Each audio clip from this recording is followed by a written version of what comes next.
Welcome to Emotional Intelligence Simplified. This is a weekly podcast focused on demystifying and discussing what emotional intelligence is. Welcome to Emotional Simplified, the podcast where we seek to demystify emotional intelligence and help us understand why it is a crucial life skill for all of us. And today we have with us Mary Kinyua, who is a certified Genius practitioner as well as a business optimization expert. And she has a passion in people, leadership development, as well as governance. Mary is a proud mother of 2 children, a son who is 9 and a daughter who is 7. Welcome. Thank you. It's so nice to have you here. Thank you. So first of all, let's start with these stories of business optimization. What is business optimization? So my work is really to look at the processes that make business run and see how much value can we get from them. So whether it's people, whether it's process, how much value can we get out of it? So it's working, but can we improve it? And it follows the Muda Kaizen model, where you say, what is the little improvement we can continue making in a process, or also what is the wastage that we can keep removing? So really consistently optimizing, because businesses have to almost evolve on a daily. True. So I come in to look and optimize those processes. And then you mentioned that you are passionate about governance. I am, because good leadership equals to siasa mbaya, maisha mbaya. So good leadership is everything. Of course, the guidelines around good leadership come with governance. So I'm very big on that. I'm also big on developing leaders because I totally feel that they're the difference. They're the difference between good and bad, whether we're talking about laws, whether we're talking about business, whether we're talking about homes. They're the difference, really. They're like the magic bullet. If you have good leaders, everything's working. And of course, I'm passionate about people. One is a factor of production. Yes. Because there's a critical factor of production, but because that's why we exist, to impact other people. True. Because everything we do, it does revolve people. Around people, yes. Yeah. And also, I'm really happy we have you here to help us talk about resilience, because that's a very important and challenging topic sometimes. So maybe let's look at how, sometimes life will throw us lemons, lots of them.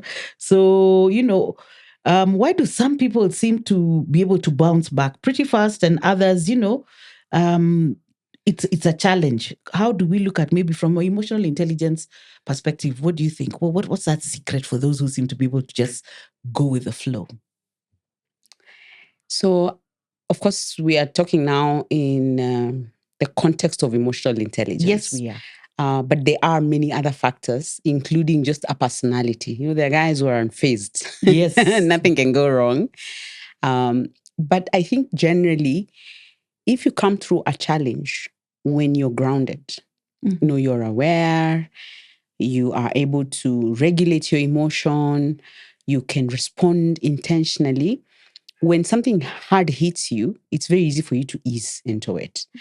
So I feel you're most resilient if you have first developed the toolkit to go through it without the need to be resilient first. So everything's working, but you're building these tools within yourself. Then the day that now the thing comes, because it's coming, we live in that kind of world, then you use that tool. But I don't think you can start building the tools then. No, you have to have acquired them. You have to have, like, almost, for example, let's say if you're a Christian, the tool of prayer. Yes. You're not going to pray when you're sinking. You've already now been praying.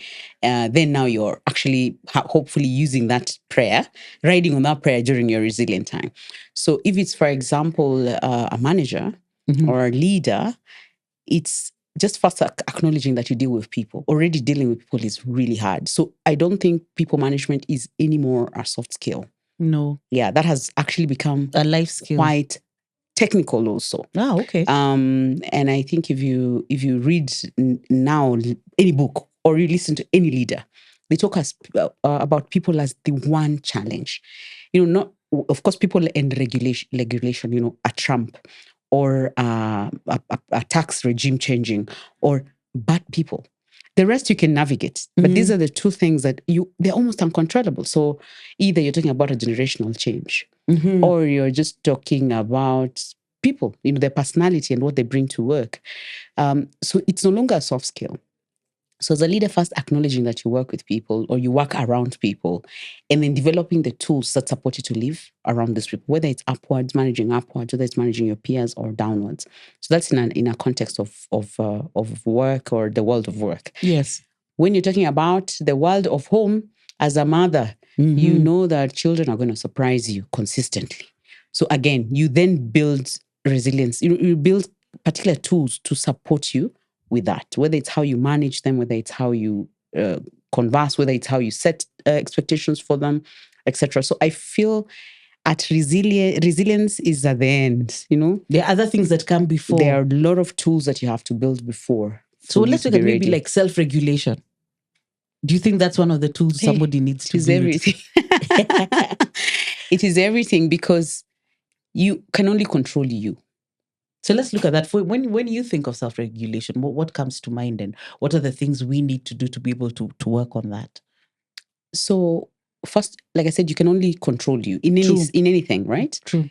It is, you will control how you react. You will control how you absorb the challenge. You will control all these things. So it is up to you to regulate yourself in how you respond. So maybe, for example, someone says, "Oh, they made me angry, so I stabbed them." But no one can make you angry. You can make a decision. You can choose not to get you can angry. make a decision. Of course, it takes a lot of skill and time, practice. And practice. But you have to realize that you are the most important person. So everyone else aligns to that importance. So and that's why I give this very example, and I give it so many times, of the lady in the village who doesn't give. Like if you go to her for sugar, salt, she doesn't give you. So everyone just goes like, "Oh, it's Nani. She doesn't give. She's what do you call she's mean." Yeah, she's mean. Yeah. She's stingy, whatever. But no one hates her. They have accepted. Yeah, they just acknowledge that she's mean. That's the way she is. Now they give her. The day she doesn't give salt, everyone will be like, "Could you imagine? I went to this lady. She didn't give me." So you see, you've given that I am a giver. She's given that I'm mean. You give and the world receives. I have never thought about it that way. No, that's why the expectations are more for the giver. The giver. And if she doesn't, so even her, she won't be understanding. She'll be like, "But me, I give every time." Yeah. Like, yeah. So we expect you to keep giving. She doesn't give. In fact, the day she gives, everyone will be like, "Oh my gosh, she's such a darling." So for me, I think you are the ultimate. And you have to decide what you will decipher of things, how you will react to those things, how important it is for you to react. What is how much energy do you need to employ? So your yardstick about reactions. Also, don't. It's the sledgehammer mosquito analogy, because some things I'm like, why? Why did we come from 0 to 100? So, but I guess some of these reactions are underpinned by other underlying issues. So I already am struggling with a particular issue. So the day it came up, now it becomes like, oh my God, the world is coming to an end. I mean, a story is told around how in Barclays Bank, when the first retrenchment was going to be done, there was a rumor in the corridors about it. And there's a lady who was convinced that she was on the list. Of course, those lists used to be like top secret. And she was convinced that she was on the list. She was so convinced that she finally got onto the list. Because even the way she started behaving was I am on the list. Right? So she kind of spoiled for herself. Yeah, and also she now started even reacting. So every little thing is, anyway, I'm going. Every little thing was, so she, and it is said she was not on the initial list. Oh dear. But she finally landed there. She put herself there. Yeah, so I guess you make a decision about how much you will react, to what you will react, what are the things that cause you to react in a particular way, and how can you mitigate. Things like fear of losing things can cause you to overreact. So once you already know that I have fears around this, then you work around tools to support you to maybe work around the fear so that when you're now reacting, you react normal. Maybe we should say, so maybe when you say tools, what do you mean? Because sometimes I can see you're in business optimization. Now for regular people, we're thinking tools. Do I need a toolkit? What are the skills we're saying we need to work on? I think first, the skill of self-awareness. Yeah, just knowing who am I, what are the things that affect me as an individual, what are the things I fear, What are the things that concern me? What are my values? What are the things I'm so passionate about? What are the things I don't like? Yeah. That way, even when you see it, you can name it. When you see the trigger, you can Manage it, acknowledge yeah. it. So I think that's the first thing. Just I like first that. self-awareness. I think the other thing we have really is the gift of learning. There's so much information now. And you can learn about anything. You can decide to learn about anything and you learn about it. So once you know who you are, then you work towards either improving or changing the things that you need to be. But also the other biggest gift we always have is the gift of feedback. A proper community that gives you feedback and tells you when someone says, oh, the way you laugh, maybe you should laugh a little, So if you trust them as a community, then you can take their feedback. So I feel like feedback is everything because even if you're the best, there's always someone who has an opinion about something you could either do better or something they feel if you did differently would change. So the gift of feedback, I think you cannot underestimate it in safe communities. The gift of learning, which means learning much more about yourself, and also the gift of self-awareness. So let's look at now self-regulation from your experience as a person who's, teaching and honing leadership, maybe from your personal experience or even from your clients. What are areas where you have seen how self-regulation can be very successful and impactful? Yeah. So first of all, and I tell everyone who aspires to be a leader, leadership is a very heavy burden. Yes. I know in our current setup in Kenya, for example, being a leader is synonymous to being paid more, right? So I'll be a manager so I can get more paid money. more. Yeah. And that's why you're seeing even children coming from school. And you ask them, what do you want to become? They're like, CEO. I'm like, okay, because for them, it's not really about the title. It's really about that the title brings a lot of money. Yes.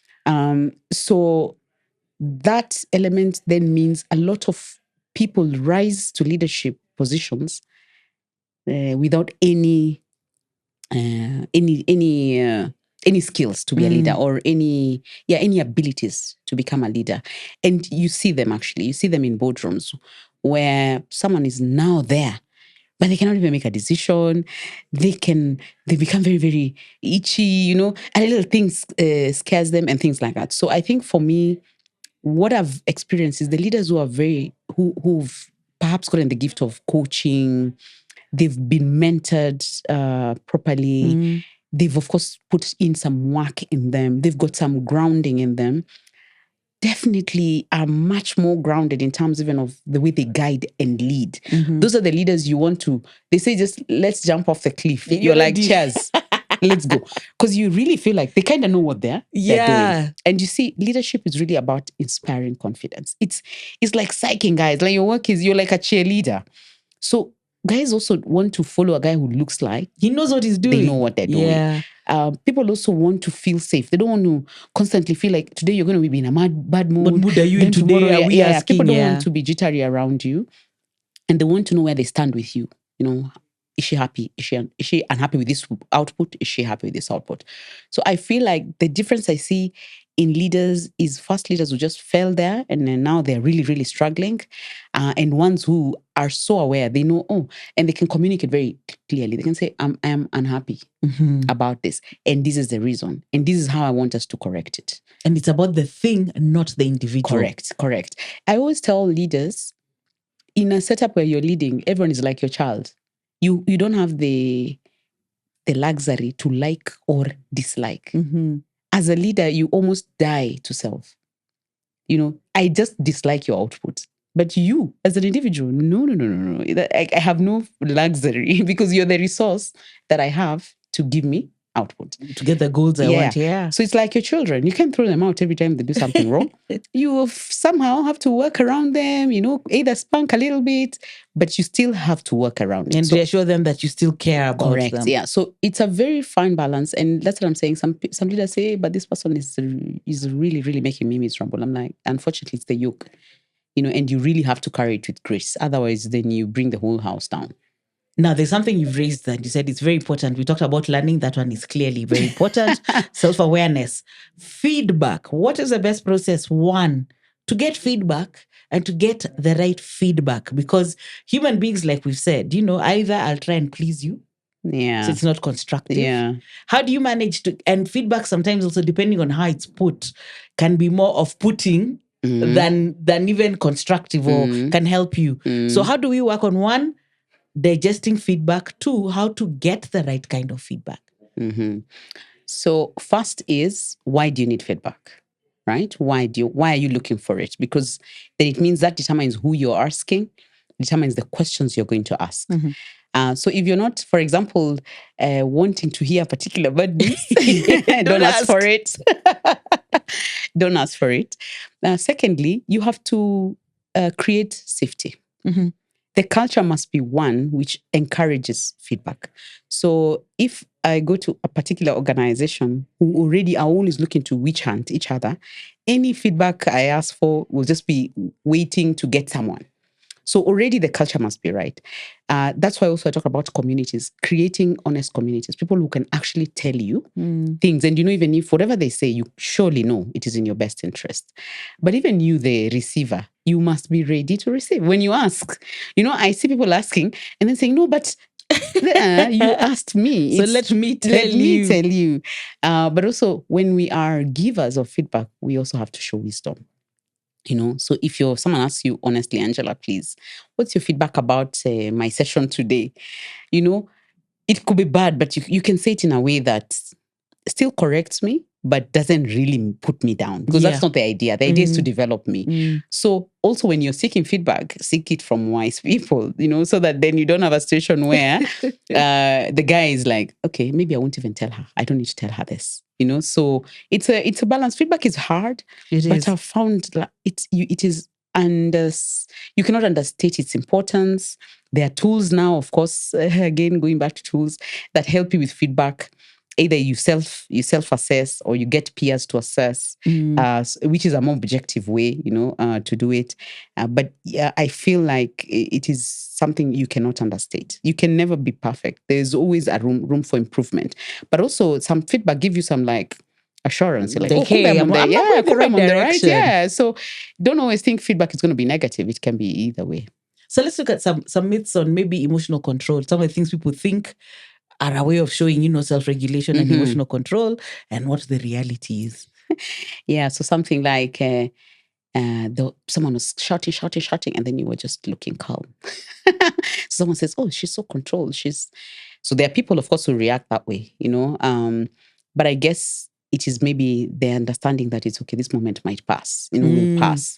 There's other ways people emotionally control is perhaps either avoiding interacting with the situation completely. But I think it doesn't matter. A bad situation is a bad situation. For example, a shouting match with your boss is, of course, a bad situation. There must be there must be a situation where you can debrief that situation, whether it is at home, whether it is with a fellow colleague you trust, whether it's with a coach. You should ensure, and I see what happens, especially in high pressure organizations, is that people just keep taking it in. They keep taking it in. They take it in, and then at some point you see them crashing. Boom. Yeah. So I think the best thing is resilience is not equals to ignoring. And it's also not hyper optimism. It's not like being super optimistic. It's okay. It's all well. It will get better. Yeah, it will get better. Yeah. I think it's just knowing, okay, this is what it is, naming it, of course, removing it from yourself. And if there's an element of truth in it, actually just correcting it. I think that really carries a lot of weight. And maybe we could look at how sometimes people say, oh, I'm not an emotional person. I leave my emotions at the door and I come in. I think we need to be real that whether we like it or not, we are all emotional. Yes. We're driven by emotions. Yes, that's true. However, you see, a corporate space is a corporate space. True. So for example, Gen Zs will say, why do I have to wear shoes to the office? But I'm in a call center. Fine. But this organization's code of conduct, this particular organization is asking you to wear shoes. There are organizations in the world that you can go barefoot. Therefore, you should carry that to another organization. Similarly, emotions are all good. They're within us. But you have to see, when I come to work, these are the kind of emotions I can bring to work.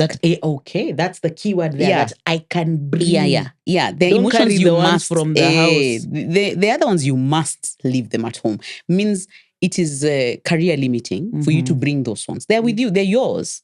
But you can make a conscious decision. Say, here at work, I will not exhibit these ones. For example, an emotion like anger. You know, because anger some of the underlying things that contain anger are fear. Why would you be angry? Could be pain, frustration. Yeah. So you must be very clear, because at work, it's not personal. Yeah. We are here to deliver. So why would you get angry? You know, so you have to then say, I will work on it because it's something in my social life. But here at work, these are the only emotions I'll bring. So it's not like you bottle it, but you know the ones to bring at work. Self-regulate. Yeah. Because the same person angry here is not angry when they're hanging out with their pals at the pub. So you actually made a choice. When I'm going out, I'm just going to be happy. You know, you actually make that choice. When I'm going to church, I'll be calm. So people choose the emotions to bring. So they must understand, this is my setup, you know, and for this setup, I'll bring this set of. You're not saying you don't have them, but for this setup, for what you need to achieve in this setup, then you bring particular emotions. And because of that, I love the example you're saying, it's you select what you need. Yes. So what are the habits we can start to select and to, you know, and to present ourselves in the right way? What are some of the habits we need to now acquire to help us build up on this? Again, I think I'll go back to the tools. But first is just awareness. Awareness is very important. Self-awareness. You start there. You know, I'm an angry person. And the things that get me angry are this. So for example, if I could say the thing that gets me angry is people who shout. And 5 people in my department are shouters. Are they shouters when they're angry, or they're shouting always? You know, the people who just maybe the guys who just culture. You know, the guys who can, maybe I'm defending for there's some of us who cannot whisper to save our lives. So you have to know, this is the environment I live in, and this is the kind of person I am. So for example, someone will come and say, you know me, I'm a quiet person, but my boss expects me to be aggressive. I'm like, okay, unfortunately, that's what the job is asking you. It's asking you to come and be aggressive and come and be loud. So find a way to strike the balance. You might not go to aggression, but it clearly, being quiet is not serving you. Being quiet is not serving you. So I think first is just self-awareness. Right. Yeah. And then the second one is to build on the skills, because you can develop things for a particular environment. So I would say, for example, I am a complete introvert. But that hasn't come out yet. Exactly. Everyone says, no way. No, not complete. But yeah, total. If I can hear ambiverts, this, I'm like, you're not an ambivert. I'm like, I'm clear. You know? So, but it's not in line with my profession. It's not going to work. You know, so I have to make a conscious decision that in that space, I cannot introvert. But in my house, I can totally introvert, you know?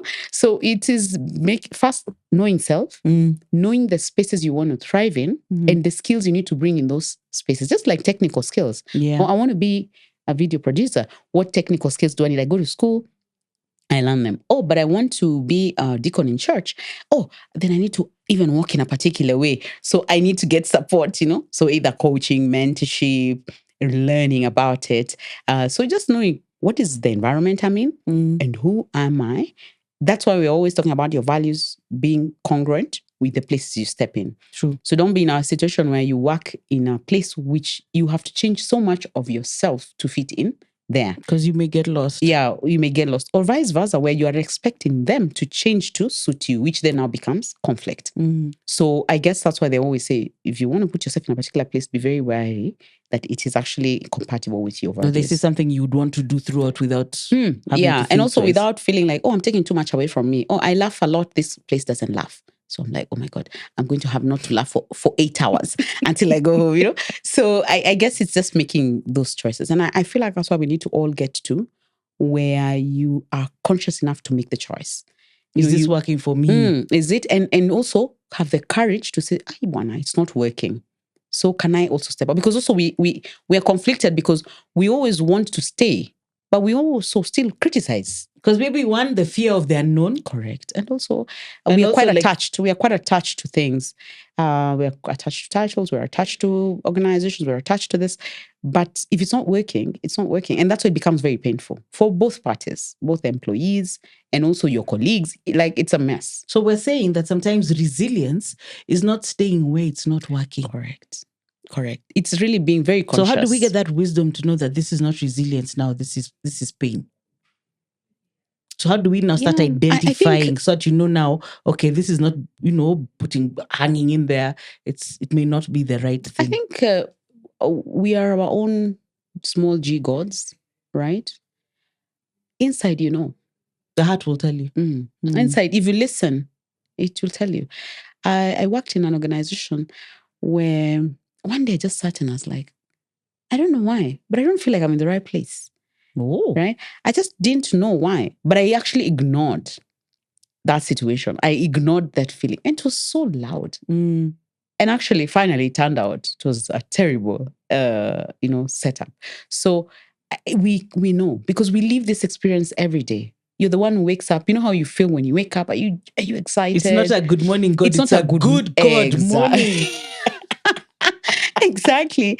So the question is, you know it. And but I guess pressures of life also push us. Exactly. Sometimes it's the existence, the pain, the bills. There's a lot more around it that then causes you to want to stay. But you will know. You will know. I think what we need to practice, actually, for me, the future skill is courage. Whether you're talking anything you think of, courage. The future skill for me is courage. How do we build the courage? It's a lot of energy. Yeah. And also it's a lot of discipline. It's loud, but it's the truth. Yeah. And it's also discipline. It's also consistency. It's also just knowing that the rules of life haven't changed. Okay. Work hard, don't talk to strangers. Everything has a reason. Yeah, everything has a reason, season. It's a little things, but we kind of we almost have jumped that part. So that's why we're struggling to go back to the basics. And I think for me, this is when I see every day what the challenge is. I see courage, especially in leadership, in everything, even in homes, even in parents, not being courageous enough to take calls, that are very, like, what is the call here? What do we do? We need to say this is not going to happen. Yeah, and it's more courage than decision. For me, it's decisiveness. Okay, it's good. You can make right or wrong. But courage is knowing acting on that decision. Out. Yeah, acting on that decision. I like that. Yeah. So is there anything like overregulation? Can you think, is there over self-regulation? Yes. Okay. You can, of course, everything has an extreme. But what would it look like to you when we see it? I think overregulation is stoic and, everything, or rather you practically act it out. You act everything out. Lack of vulnerability, not being able to address issues, over-optimism, like, everything's going to be okay. I think it can be an extreme. Okay. And I guess sometimes even the extreme is required. That overly optimistic. Perhaps sometimes it will wade you through.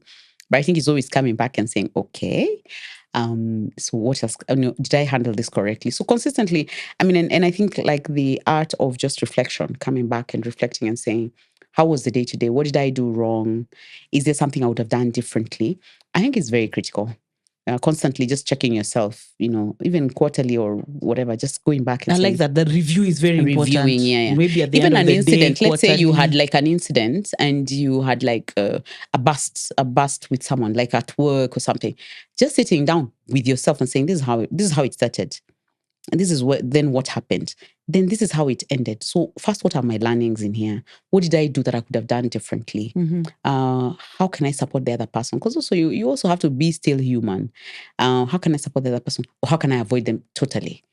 So that then this doesn't happen. Because clearly we have maybe a challenge with our values. We don't align or something. So what are my 3-4 options? Going forward. Is avoiding someone really a viable? I think it depends. In the reality of life and like maybe if you're in the same environment. I think it depends. It depends. Do you report into each other? Exactly. See, depending on that so it depends with that relationship. Depending also with how you see them. Are they such a risk that you want to completely avoid them? At what expense do you want to also? Yeah, exactly. So you have to really soberly, now after the event, really sit down and say, even when this event happens again, how do I respond? How will I respond then? So how do we strike that balance? Because it's true, especially now, we're learning that when the season gets tough. I was having a conversation with somebody the other day, and they're like, it's like Kenyans are angry all the time now. Right now, there's a lot of, the vibes aren't good. There's a lot of hostile energy. So already circumstances are tough. So there's other influences. How do you strike that balance? Because, sometimes even the anger or the frustration could not even be us and our deadlines. Yeah. It's external. Man, the price of meat has gone up by how much in less than a week. And you're thinking, how do we do that balance? Because now it's literally that balancing. You're literally trying to balance everything. What are some of the things you've learned that have given you, the ability to, first of all, move on? I think these things you grow. It's like a muscle. You have to put it to use. Yeah, and you have to keep trying, work it out. Okay, then, it's weaker. Let me lift a few weights here. Oh, okay, it's struggling. Maybe let me say doctor. So I feel like but you must consciously say, you know what? I'm not going to live this life like that. I'm not going to live this life angry or struggling or whatever. On the edge, or on the edge. So today, before the edge comes, because it's coming. That's the thing. It's coming, eh? What are the things I need to start doing?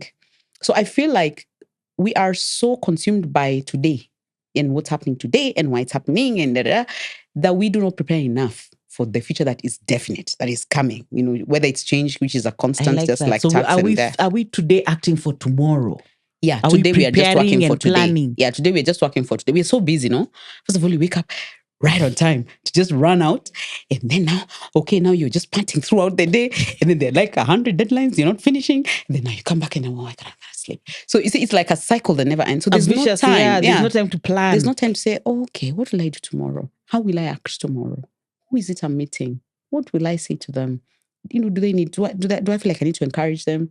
Do I feel like I need to just learn something from them? So when you land in the meeting, you're more calm, you're collected.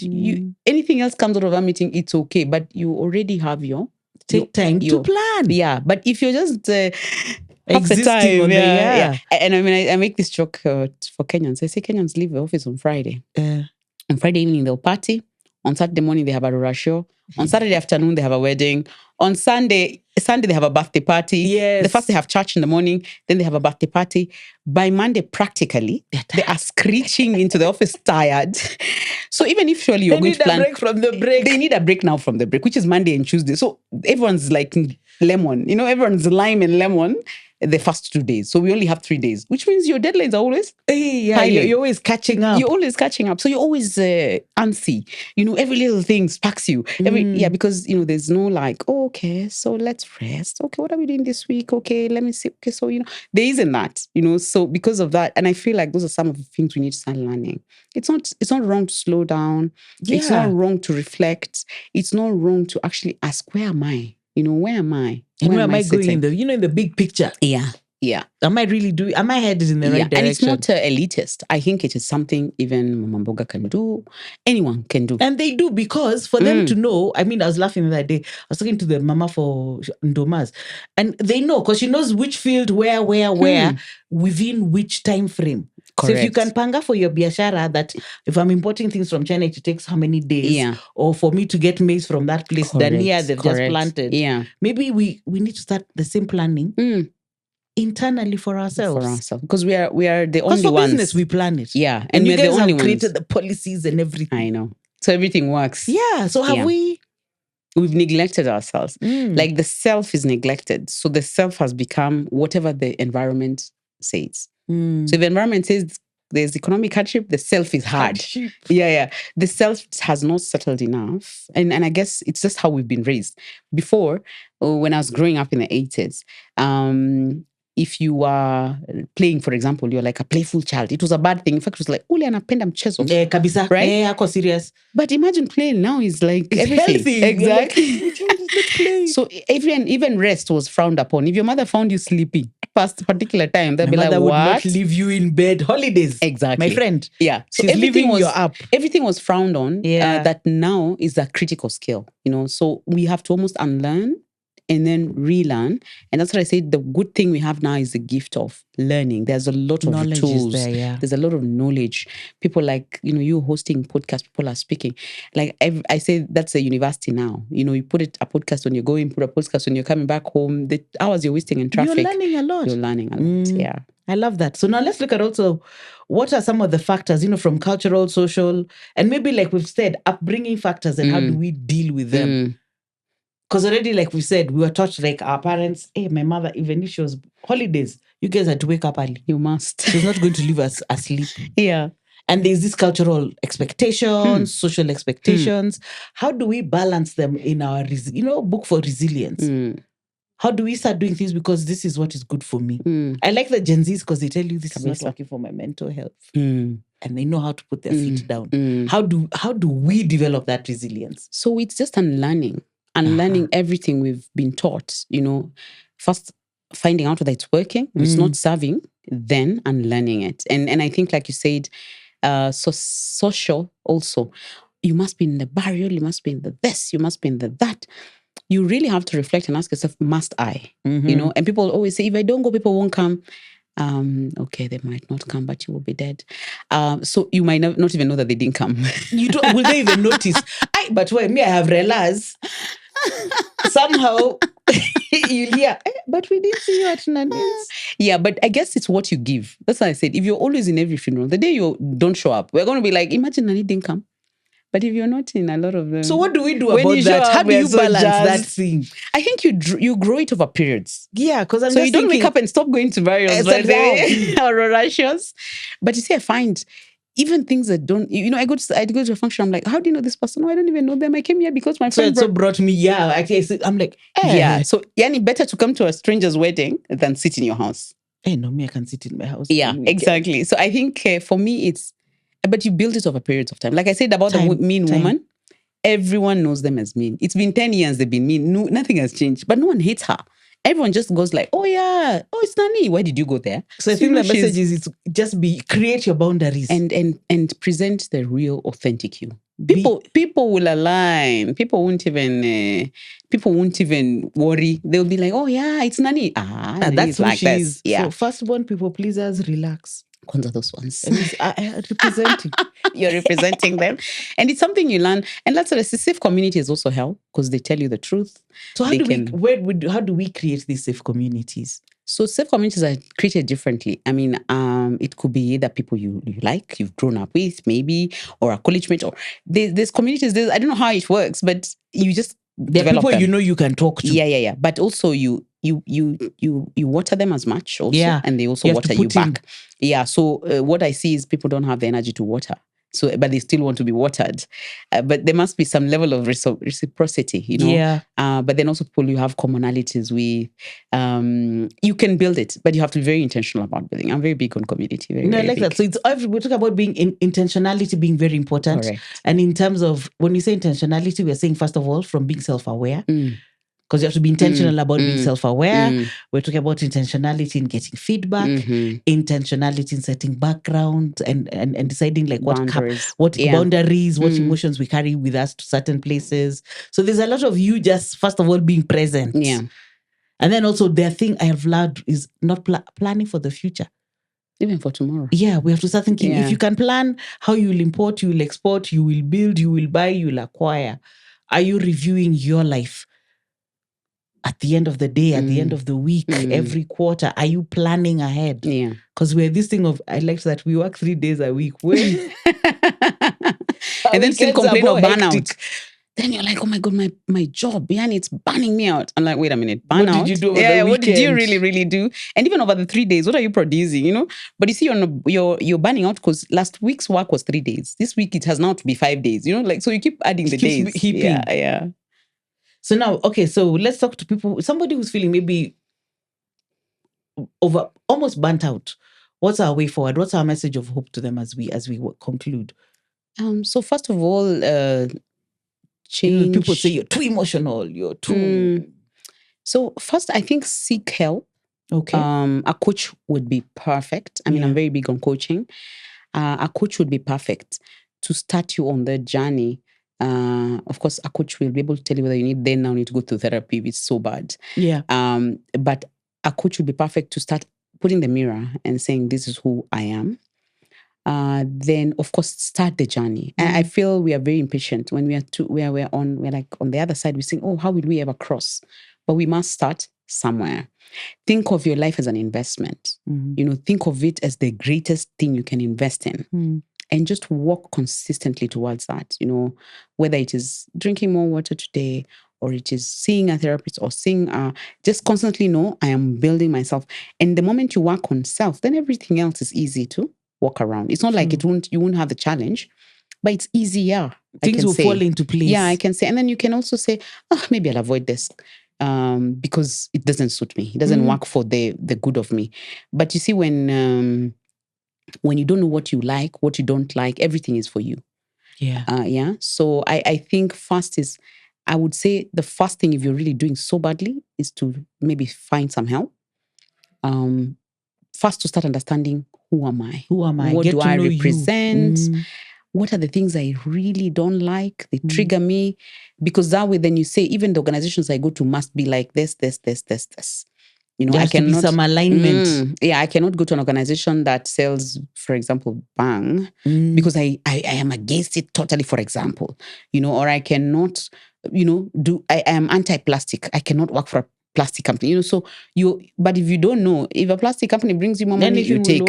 So you're in there, but you're struggling. You're like, what is going on? Where am I unhappy? Where am I unhappy? The job is great. I'm having everything great, but I'm just unhappy because I don't align values. So I think first, that knowledge of self, which I find almost critical, and the courage, of course, as you build it in terms of knowing, okay, fine, maybe I was on the wrong path, then I have the courage now to start walking towards the right path. Yeah. So thank you. I think we've had a very enlightening conversation. Resilience has taken another perspective. I love that. And we have to start planning for the future. We can't just exist. We're not going to be, what are they called? The water beetles that just go around in circles. Yeah. In French, we call them jororis. Indeed. And of course, so today we had with us Mary Kinyua, who is a certified Genius emotional intelligence practitioner. She is a business optimization expert with a passion, clearly, for people, leadership development and governance, and of course, a proud mother of a son aged 9 and a daughter aged 7. This is Emotional Intelligence Simplified. Looking forward to having you in the next episode. And remember that if you would like to know how to have your emotional intelligence assessed, or also what kind of courses you can take to become an emotional intelligence practitioner, we can let you know how. Simply contact us on our social media forums and we'll get back to you. I am Angela Mwihaki.